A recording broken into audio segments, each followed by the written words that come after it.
And now to this, happening today, the trade clash between the United States and Canada. It's taking center stage as Canadian Prime Minister Mark Carney meets with President Trump at the White House. So let's take a live look at the White House right now. It is the first face-to-face meeting for President Trump and the newly elected Canadian Prime Minister. The trade standoff sure to be the center of conversation today. Prime Minister Carney gearing up for today, writing this on social media.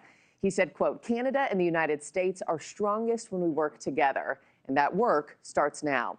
NewsNation's Tom Dempsey is live in Washington with the very latest. Tom, how cordial is today's meeting going to be? Where do things stand between our two countries? Hey, good morning from Washington, D.C., Markie. Look, the tension between Canada and the U.S., very easy to see going into this meeting at the White House. Not only do you have President Donald Trump saying he wants to make Canada the 51st state, but obviously this trade standoff has led to some the friction between the two sides, to the point that President Trump says tariffs will likely be at the top of the agenda for the discussion. Take a listen. I don't know. He's coming to see me. I'm not sure what he wants to see me about, but I guess he wants to make a deal. Everybody does. They all want to make a deal because we have something that they all want.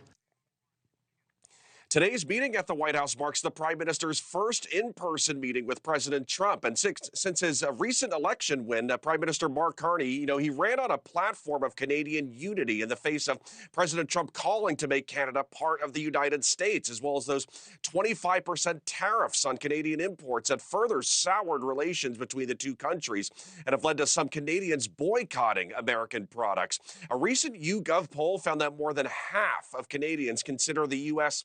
an enemy or unfriendly, compared to just 15% that say America is an ally.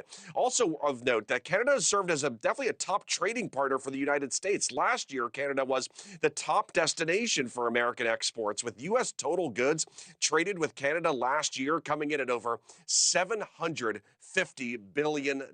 We will also note, too, that as that meeting is happening at the White House, Treasury Secretary Scott Bessent, he'll be on Capitol Hill, likely giving an update on where the trade deals stand right now. Bessent has obviously been a big supporter of President Trump's economic agenda, which he says will lead to long-term investments in the United States, Markie. Yeah, this will be a headline-making Tuesday for sure. It'll also be a busy day for Homeland Security Secretary Kristi Noem as well, right? What are we expecting when she's on Capitol Hill today, Tom?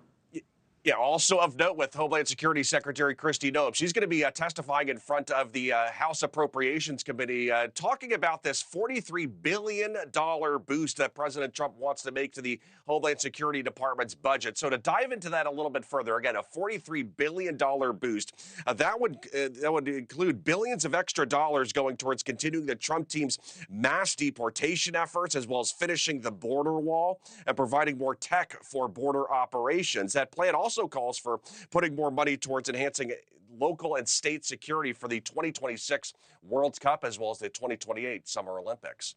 Thank you for watching. Subscribe below and download our NewsNation app right now on your phone, and you will get fact-based, unbiased news for all Americans.